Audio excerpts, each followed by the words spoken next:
En el nombre del Padre, del Hijo, del Espíritu Santo. Amén. Señor Dios Padre Todopoderoso, eterno, santo, bueno, justo. En esta noche, Padre Santo, queremos darte las gracias por nuestra vida, por nuestra existencia, por nuestra salud, por todas las bendiciones que nos das todos los días, Señor. Bendito y alabado sea tu nombre, tu trono, tu poder, todo, Señor. Grande y poderoso eres tú. En esta noche queremos darte gracias por nuestro Señor Jesucristo, por todos los sacramentos y por todas las bendiciones que siempre nos has dado. Te pedimos, Señor, que en esta noche nos llenes del poder del Espíritu Santo y nos guíes. Y en el nombre de Jesucristo, tu Hijo amado, te pedimos perdón por todos nuestros pecados, por nuestras malas palabras, nuestros malos pensamientos, nuestros malos deseos, por todo aquello, el bien que no hemos hecho, Señor. Perdónanos, Padre Santo, por todo el mal que hayamos hecho en esta semana. En tus manos, Señor, encomendamos esta noche y te pedimos que el Espíritu Divino sea el que guíe esta reflexión. Santísima Virgen María, también te rogamos que nos acompañes y nos protejas con tu manto sagrado. Madre Santa, intercede por el mundo, por la humanidad y por Colombia. Santos arcángeles Miguel, Gabriel y Rafael, bendíganos, protéjanos y cúbranos con sus alas poderosas. En el nombre del Padre, del Hijo, del Espíritu Santo. Amén. Capítulo número 14 del primer libro de Samuel.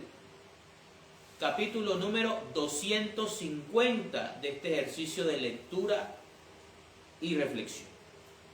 La hazaña de Jonatán. Cierto día, Jonatán, el hijo de Saúl, dijo a su ayudante: ven, crucemos el río y ataquemos al destacamento filisteo que está al otro lado. Pero Jonatán no dijo nada de esto a su padre, que había acampado en el extremo de una colina y estaba debajo de un granado, en un lugar donde trillaban trigo, acompañado por una tropa compuesta de 600 hombres. El encargado de llevar el efod era Ahías, que era hijo de Ahitub y sobrino de Icabod, el hijo de Finés y nieto de Elí, el sacerdote del Señor en Silo. La gente no sabía que Jonatán se había ido. Mientras tanto, él trataba de llegar hasta donde se encontraba el destacamento filisteo. El paso estaba entre dos grandes peñascos, llamados Bosés y Sene, uno al norte, frente a Micmas, y el otro al sur, frente a Gibea. Y Jonatán dijo a su ayudante: anda, vamos al otro lado, hasta donde se encuentra el destacamento de esos paganos.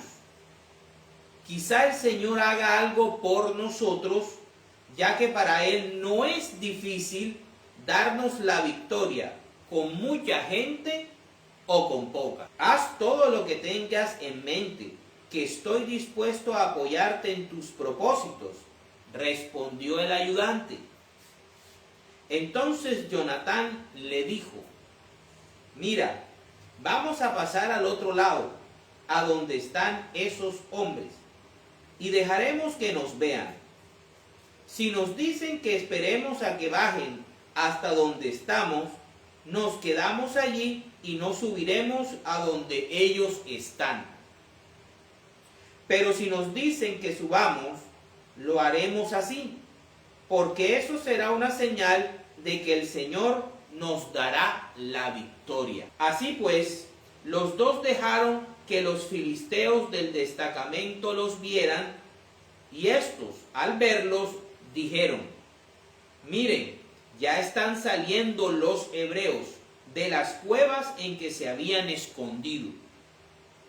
Y enseguida les gritaron a Jonatán y a su ayudante: suban a donde estamos, que les vamos a contar algo. Entonces Jonatán le dijo a su ayudante: sígueme, porque el Señor va a entregarlos en manos de los israelitas. Jonatán subió trepando con pies y manos, seguido de su ayudante, a los que Jonatán hacía rodar por tierra.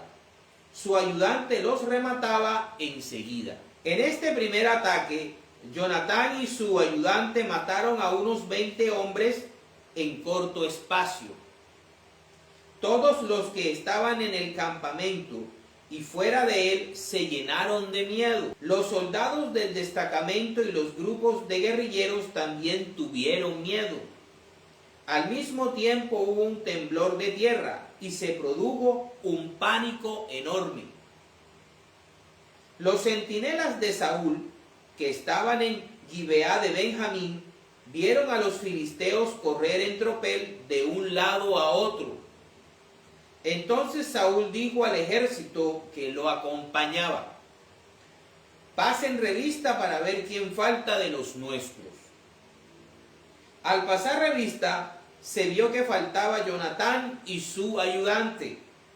Y como ese día el efod de Dios se hallaba entre los israelitas, Saúl le dijo a Ahías: trae aquí el efod de Dios. Pero mientras Saúl hablaba con el sacerdote, la confusión en el campamento filisteo iba en aumento. Entonces Saúl le dijo al sacerdote: ya no traigas nada. Enseguida Saúl y todas sus tropas se reunieron y se lanzaron a la batalla. Era tal la confusión que había entre los filisteos que acabaron matándose entre sí. Además, los hebreos, que desde hacía tiempo estaban con los filisteos y habían salido con ellos como parte de su ejército, se pasaron al lado de los israelitas que acompañaban a Saúl y Jonatán. Y cuando los israelitas que se habían refugiado en los montes de Efraín supieron que los filisteos huían, se lanzaron a perseguirlos y a darles batalla. El combate se extendió hasta Bet-Aven, y el Señor libró a Israel en esta ocasión. Juramento de Saúl. Sin embargo, los israelitas estaban muy agotados aquel día, pues nadie había probado alimento, porque Saúl había puesto al pueblo bajo juramento diciendo: maldito aquel que coma algo antes de la tarde, antes de que yo me haya vengado de mis enemigos. Y el ejército llegó a un bosque donde había miel en el suelo. Cuando la gente entró en el bosque, la miel corría como agua, pero nadie la probó siquiera, por miedo al juramento. Pero Jonatán, que no había escuchado el juramento bajo el cual su padre había puesto al ejército, extendió la vara que llevaba en la mano, mojó la punta en un panal de miel y comió de ella, con lo cual se reanimó enseguida. Entonces uno de los soldados israelitas le dijo: tu padre ha puesto al ejército bajo juramento y ha dicho que quien hoy coma alguna cosa será maldito. Por eso la gente está muy agotada. Jonatán respondió: mi padre ha causado un perjuicio a la nación. Mira, qué reanimado estoy después de haber probado un poco de esta miel. Y más lo estaría la gente si hubiera comido hoy de lo que le quitó al enemigo. y qué tremenda habría sido la derrota de los filisteos. Aquel día los israelitas derrotaron a los filisteos, luchando desde Micmas hasta Ayalón. Pero el ejército israelita estaba muy agotado, así que finalmente se lanzó sobre lo que se le había quitado al enemigo, y tomando ovejas, vacas y becerros, los degollaron en el suelo y comieron la carne con sangre y todo. Pero algunos fueron a decirle a Saúl: la gente está pecando contra el Señor, porque está comiendo carne con sangre. Entonces Saúl dijo: son ustedes unos traidores. Tráiganme hasta aquí rodando una piedra grande. Además, hablen con la gente y díganles que cada uno me traiga aquí su toro o su oveja, para que ustedes los degüellen y coman, y no pequen contra el Señor comiendo carne con sangre. Esa misma noche, cada uno llevó personalmente su toro y lo degollaron ahí. Saúl, por su parte, construyó un altar al Señor, que fue el primero que le dedicó. Después propuso Saúl: bajemos esta noche a perseguir a los filisteos y hagamos un saqueo hasta el amanecer, sin dejar vivo a ninguno. Todos respondieron: haz lo que te parezca mejor. Pero el sacerdote dijo: antes que nada, consultemos a Dios. Entonces Saúl consultó a Dios: ¿debo perseguir a los filisteos? ¿Los entregarás en manos de los israelitas? Pero el Señor no le respondió ese día. Por lo tanto, Saúl dijo: acérquense aquí todos los jefes del ejército y averigüen quién ha cometido hoy este pecado. Juro por el Señor, el Salvador de Israel, que aunque haya sido mi hijo Jonatán, tendrá que morir. Nadie en el ejército respondió. Pero por eso Saúl dijo a todos los israelitas: pónganse ustedes de este lado, y del otro nos pondremos mi hijo Jonatán y yo. Haz lo que te parezca mejor, contestó la tropa. Entonces Saúl exclamó: Señor y Dios de Israel, ¿por qué no has respondido hoy a tu servidor? Si la culpa es mía o de mi hijo Jonatán, al echar la suerte saldrá el Urim. Pero si la culpa es de Israel, tu pueblo, al echar la suerte saldrá el Tumim. La suerte cayó sobre Jonatán y Saúl, y el pueblo quedó libre de culpa. Luego Saúl dijo: echen suertes entre mi hijo Jonatán y yo. Y la suerte cayó sobre Jonatán. Por lo cual dijo Saúl a Jonatán: confiésame lo que has hecho. Jonatán confesó: realmente probé un poco de miel con la punta de la vara que llevaba en la mano, pero aquí estoy, dispuesto a morir. Saúl exclamó: que Dios me castigue con toda dureza si no mueres, Jonatán. Pero el pueblo respondió a Saúl: ¿cómo es posible que muera Jonatán? ¿Si ha dado una gran victoria a Israel? Nada de eso. Por vida del Señor, que no caerá al suelo ni un pelo de su cabeza. Porque lo que ha hecho hoy, lo ha hecho con la ayuda de Dios. De este modo el pueblo libró a Jonatán de morir. Saúl a su vez dejó de perseguir a los filisteos, los cuales regresaron a su territorio.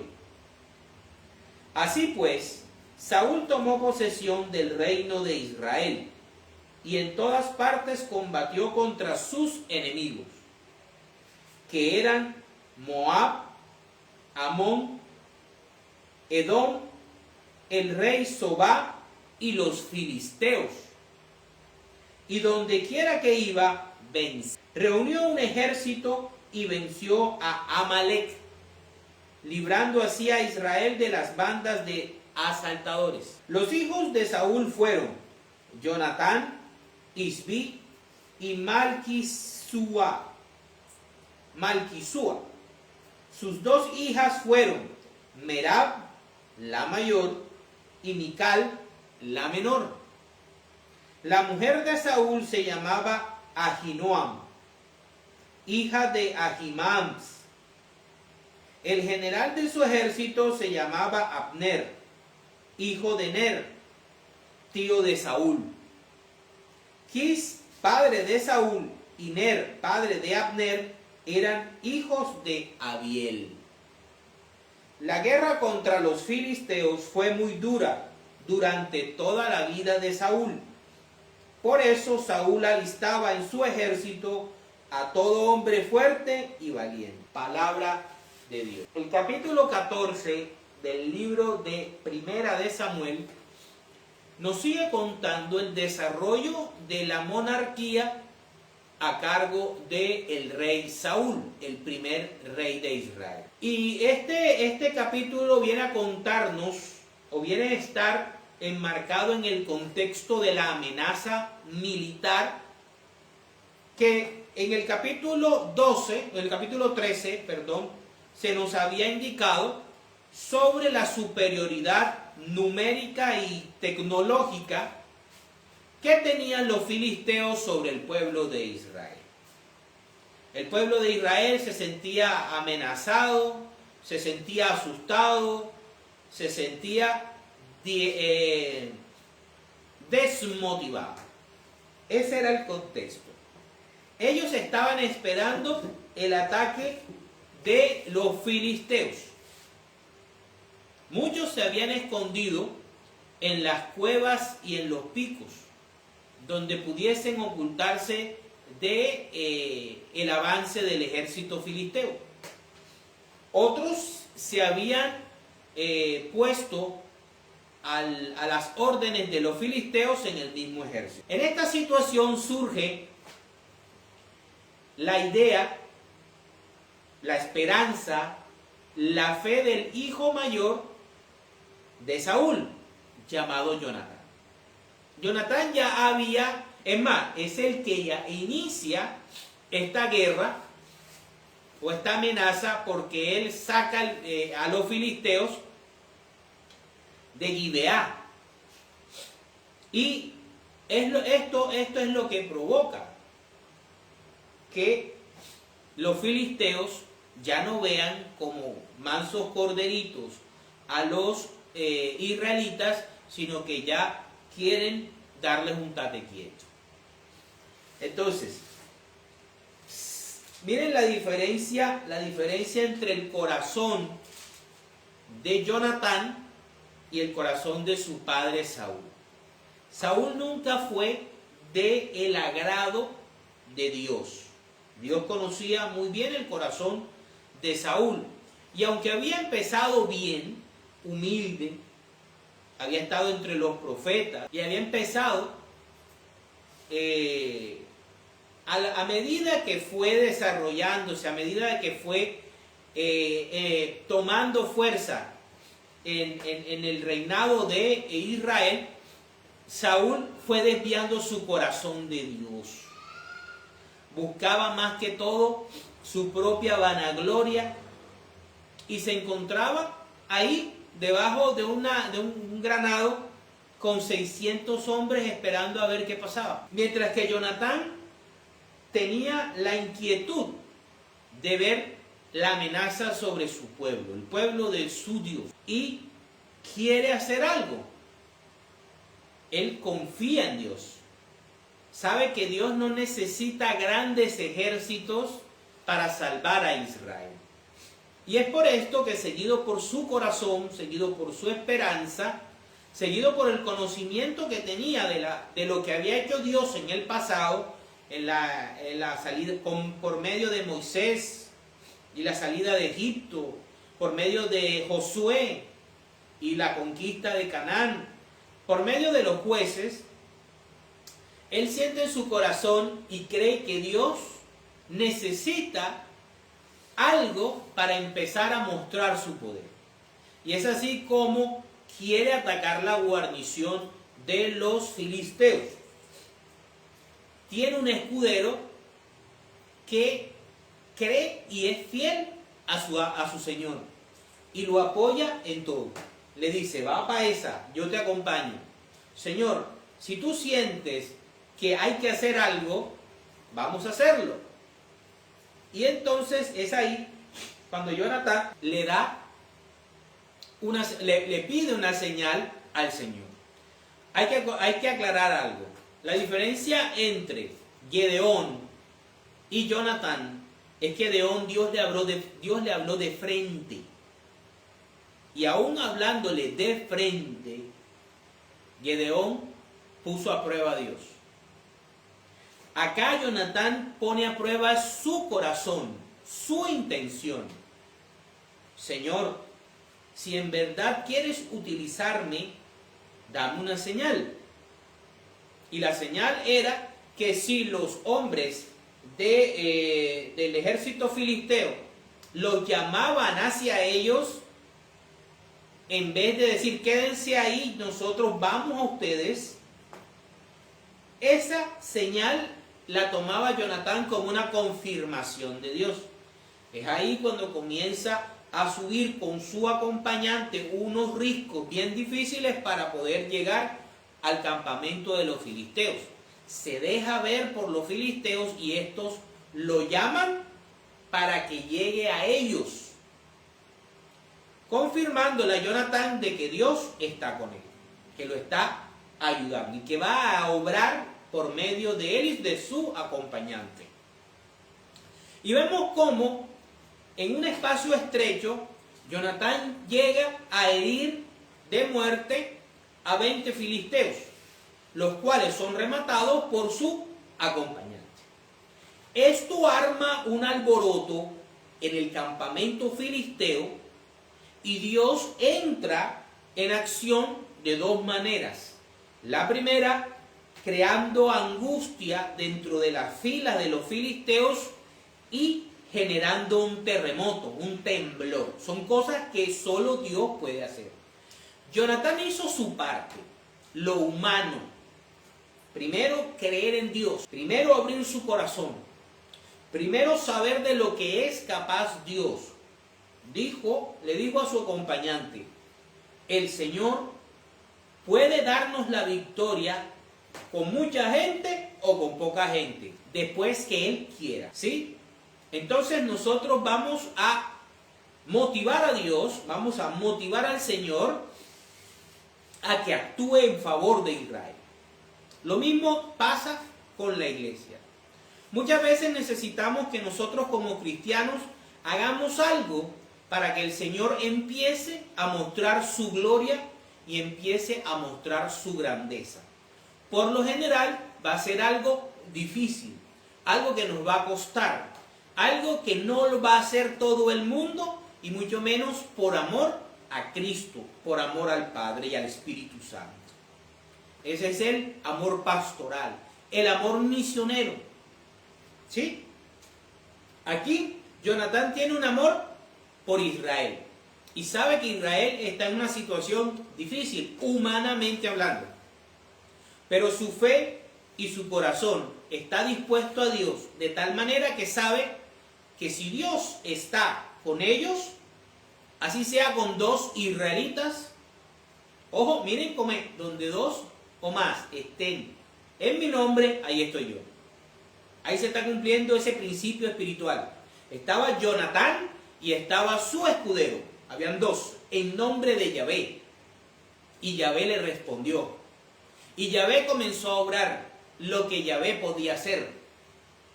Que no lo podía hacer Jonatán. Jonatán solamente estaba ahí hiriendo y dejando de que su acompañante rematara a los filisteos que podía matar. Eso causó una bola de nieve en la que Dios intervino milagrosamente e hizo de que los filisteos se mataran entre sí. Eso alertó a Saúl, que en vez de entrar en acción, lo que quiso ver fue quién estaba batallando en nombre de Israel y quién después iba a ser reconocido como héroe, que no era él. Es por eso que intenta buscar el respaldo de Dios por medio del sacerdote. Este sacerdote tiene un nombre especial, o este sacerdote tiene un familiar especial que tiene un nombre raro, Icabod. Icabod significa la gloria de Dios se va o se fue. ¿Por qué? Porque estamos en una situación en la que Saúl está actuando de tal manera, guiado por su corazón soberbio, guiado por su corazón egoísta, que está endureciendo su corazón y lo está alejando de Dios. Y está actuando de maneras imprudentes, injustas y no santas. Esto hace que él intente buscar respuestas en Dios y no las encuentra.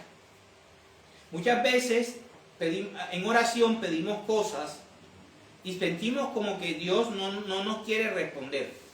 Tenemos que preguntarnos a nosotros mismos qué está bloqueando que Dios nos responda. Entonces, vemos cómo en todo esto los filisteos se comienzan a atacar en ellos mismos. Cuando Saúl ve que ya preguntarle al Señor qué es lo que hay que hacer no es necesario, entonces le dice al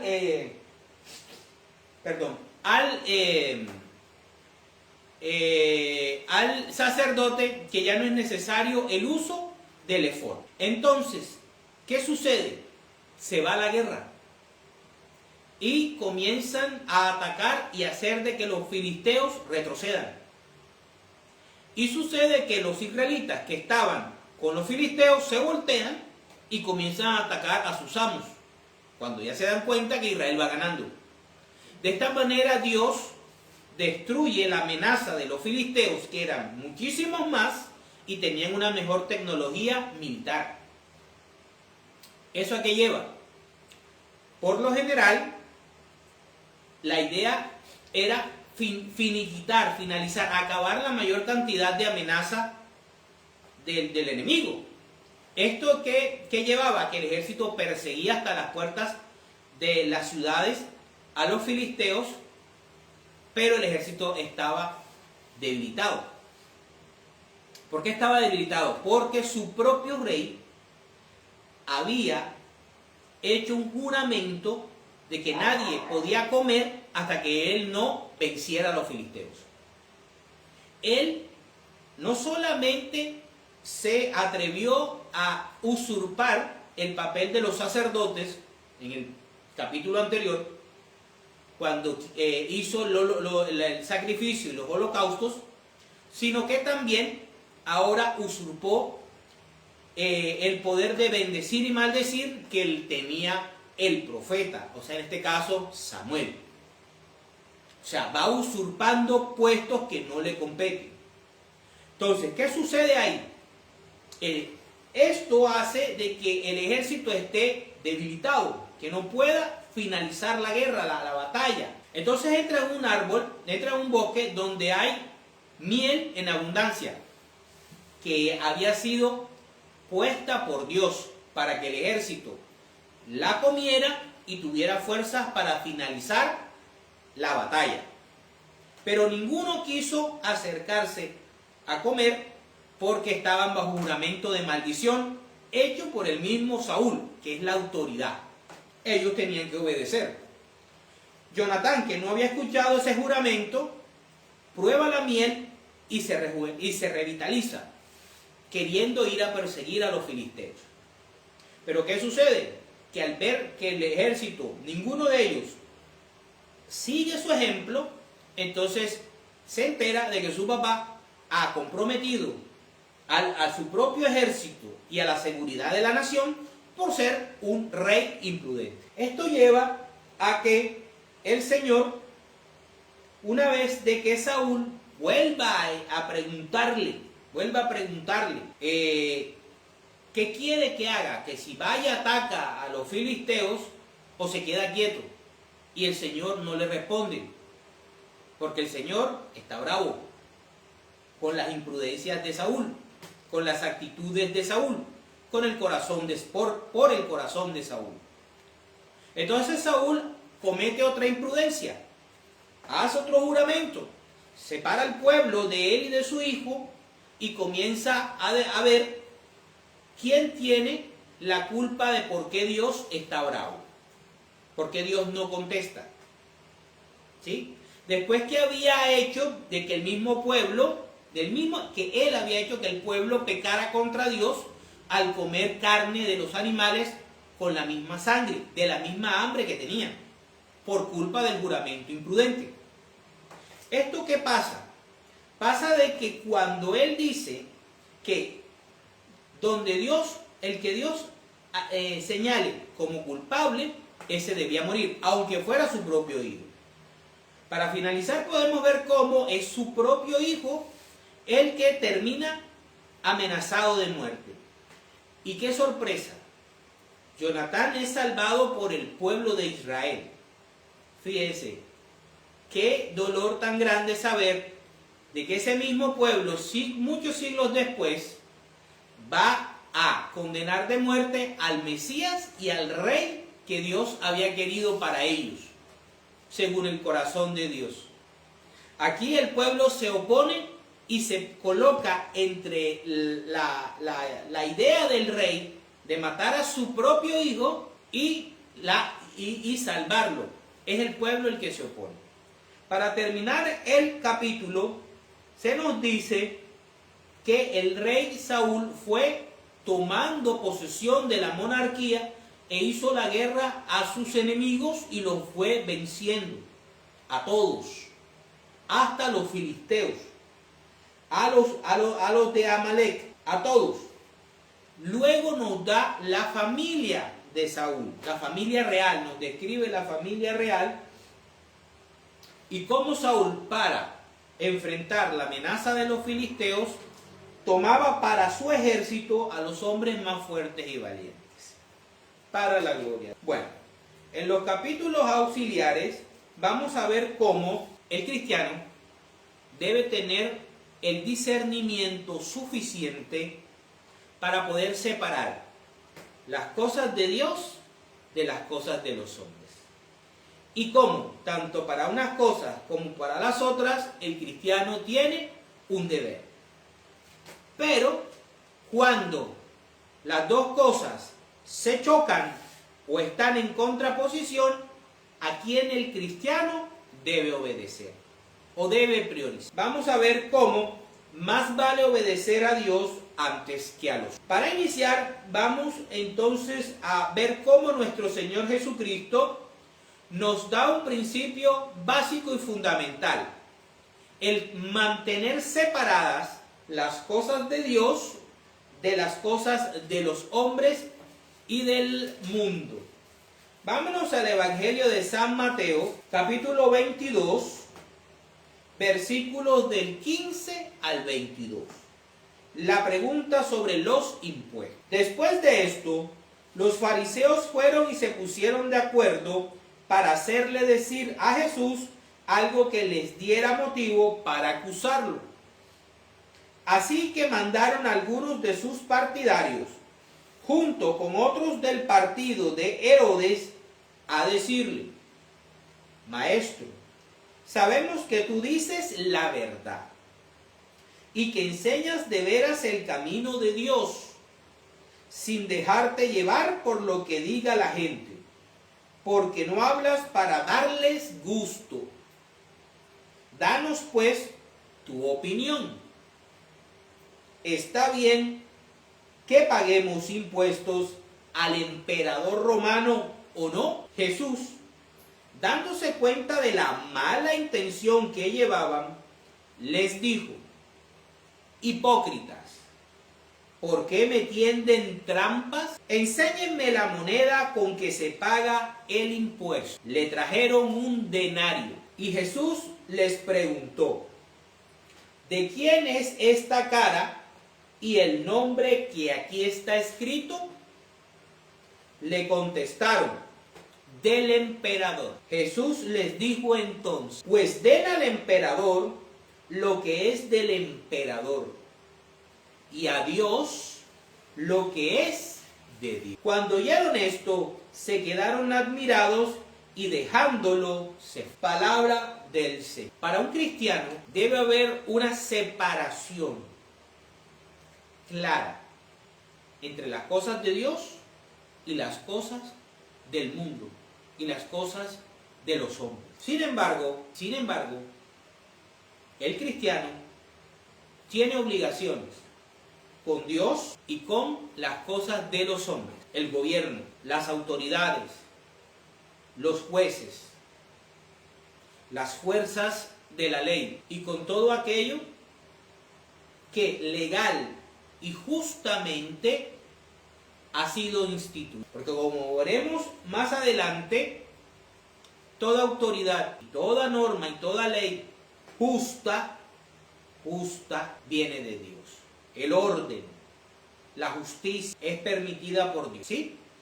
Pero sabemos muy bien que existe el pecado y que existe la maldad y que estamos en una guerra espiritual donde no estamos luchando solos contra hombres. Aquí vemos cómo Jesús define un dilema que le habían puesto los fariseos. Porque si él decía que no era lícito pagarle al César impuestos, entonces lo acusaban de sedicioso, de rebelde, y lo podían acusar ante los romanos. Pero si decía que sí debía pagarse impuestos a Roma, lo acusaban frente al pueblo de estar incitando, de estar promoviendo la ocupación romana. Entonces el Señor hace una clara división entre los deberes que tiene un cristiano con Dios de los deberes que tiene con la humanidad. Dad a César sus impuestos, pero denle a Dios su corazón, su vida. Jonatán estaba sometido a su papá, a las normas y leyes del rey, pero su corazón estaba buscando a Dios y optó más por seguir el deseo de Dios. Actuó con fe y permitió que Dios, a través de él y de su acompañante, actuara. Sabía muy bien que estaban las leyes que su padre había puesto, el juramento de no comer nada. Pero por encima de ese juramento imprudente, de esa ley imprudente, de esa orden imprudente, estaba la necesidad de Israel de ser salvado en ese momento por Dios. Y Jonatán le dio a Dios su corazón.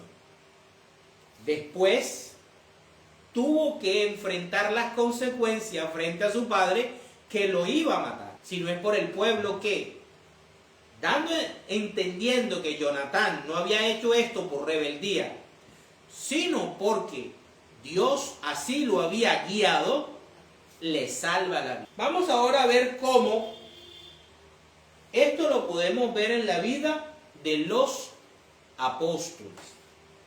Vamos a ver a dos apóstoles que nos enseñan.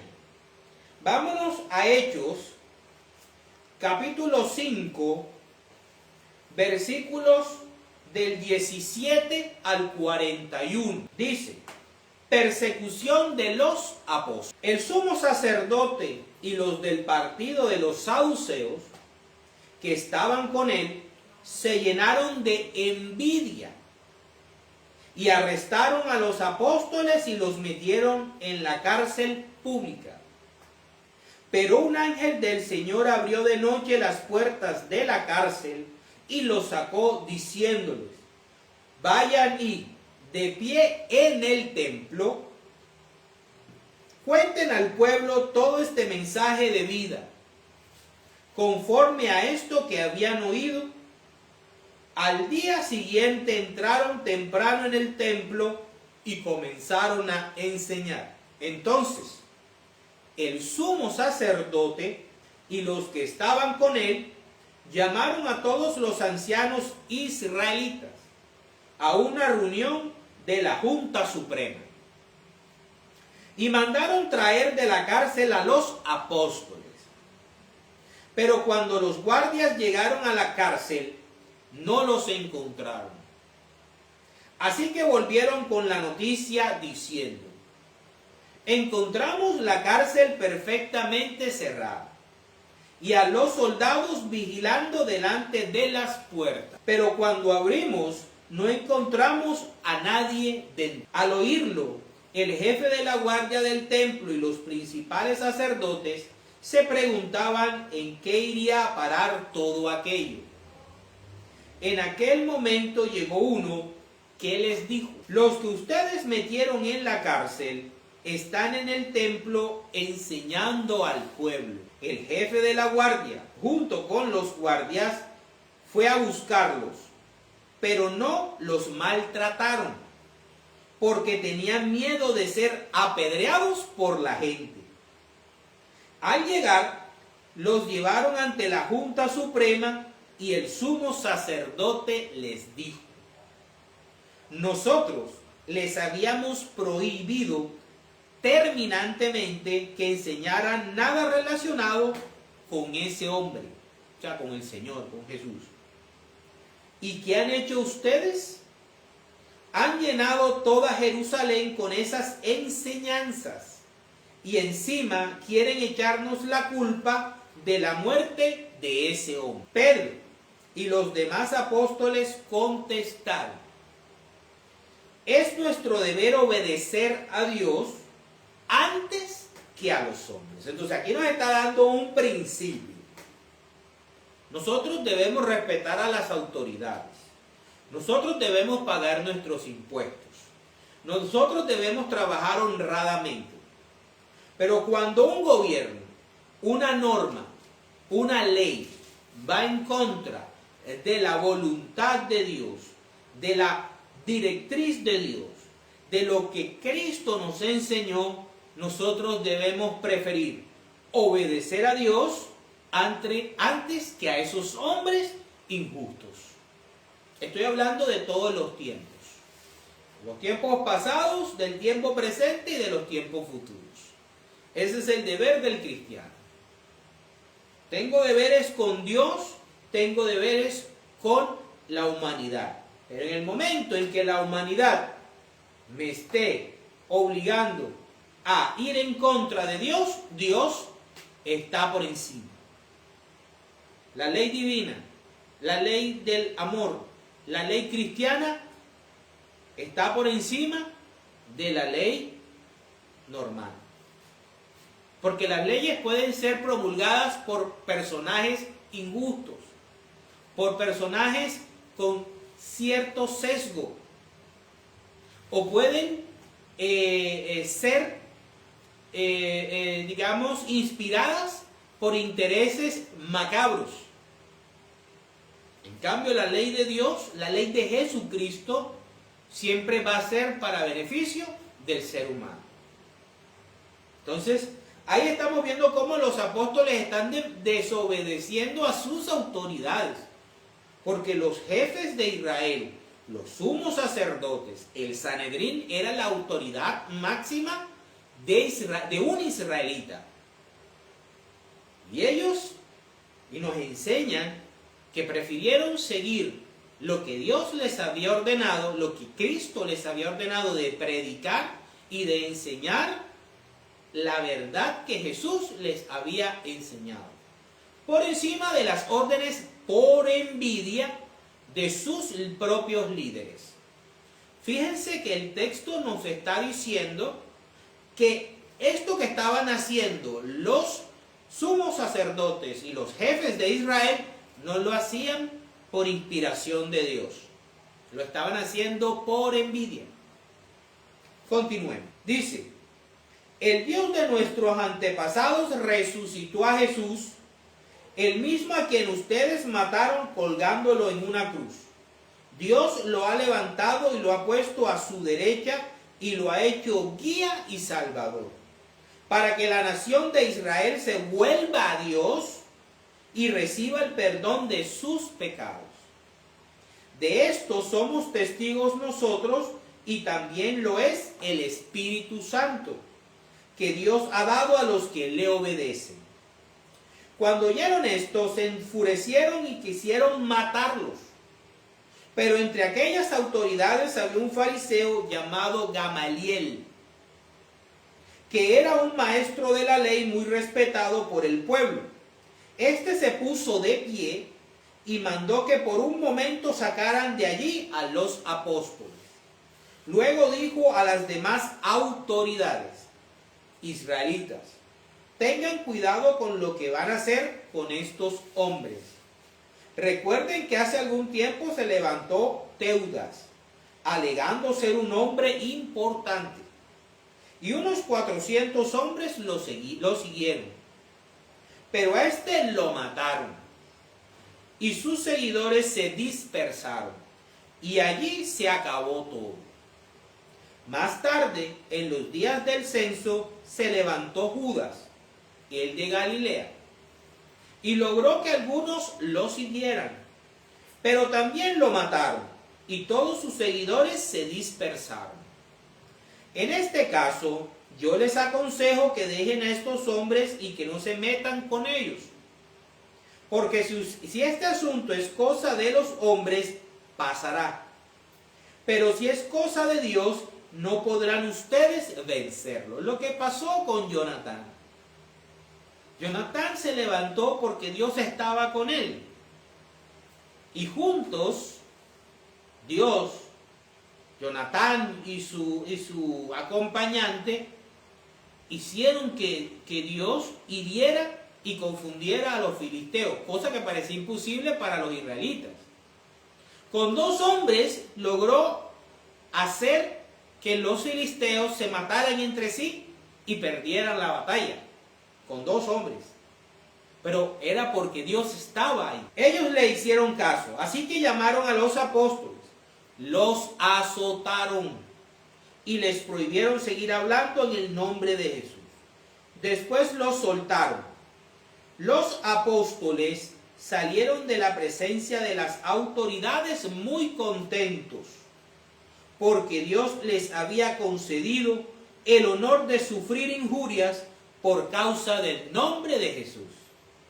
Todos los días enseñaban y anunciaban la buena noticia de que Jesús era el Mesías, tanto en el templo como por las palabras de Dios. Para terminar, vamos rápidamente a ver qué nos dice Romanos, capítulo 13, versículos del 1 en adelante. Dice, todos deben someterse a las personas que ejercen autoridad, porque no hay autoridad que no venga de Dios, y las que existen fueron puestas por Él. Así que quien se opone a la autoridad va en contra de lo que Dios ha ordenado, y los que se oponen serán castigados, porque los gobernantes no están para causar miedo a los que hacen lo bueno, sino a los que hacen lo malo. ¿Quieres vivir sin miedo a la autoridad? Pues pórtate bien, y la autoridad te aprobará, porque está al servicio de Dios para tu bien. Pero si te portas mal, entonces sí debes tener miedo, porque no en vano la autoridad lleva la espada, ya que está al servicio de Dios para dar su merecido al que hace lo malo. Por lo tanto, es preciso someterse a las autoridades, no solo para evitar el castigo, sino como un deber de conciencia. También por esta razón ustedes pagan impuestos, porque las autoridades están al servicio de Dios y a eso se dedican. Denle a cada uno lo que le corresponde. Fíjense que Pablo, que no estuvo en la enseñanza de Jesús de dad a César lo que es del César y dad a Dios lo que es de Dios, está confirmando aquí en Romanos lo que el Señor le había enseñado a los discípulos y nos enseña a nosotros. Debemos tener claramente nuestras obligaciones con Dios y debemos tener claramente nuestras obligaciones con las autoridades y con la nación. Pero cuando la nación intenta superar o ponerse por encima de Dios, prevalecerá siempre en el corazón del cristiano Dios, como nos lo enseñó Pedro y los discípulos. Dice, páguenle las contribuciones. Al que deban pagar impuestos, páguenle los impuestos. Al que deban respeto, respétenlo. Al que deban estimación, estimen. Palabra de Dios. Entonces podemos ver cómo el capítulo número 14 nos habla acerca de esa fe que debemos tener con Dios y ponerlo siempre en el lugar principal de nuestra vida. No dejar que nada, ni nadie, ni ninguna ideología, ni ninguna fuerza política dirija nuestra vida y nuestra esperanza, sino solo Jesús de Nazaret. Para la gloria de Dios. En el nombre del Padre, del Hijo, del Espíritu Santo.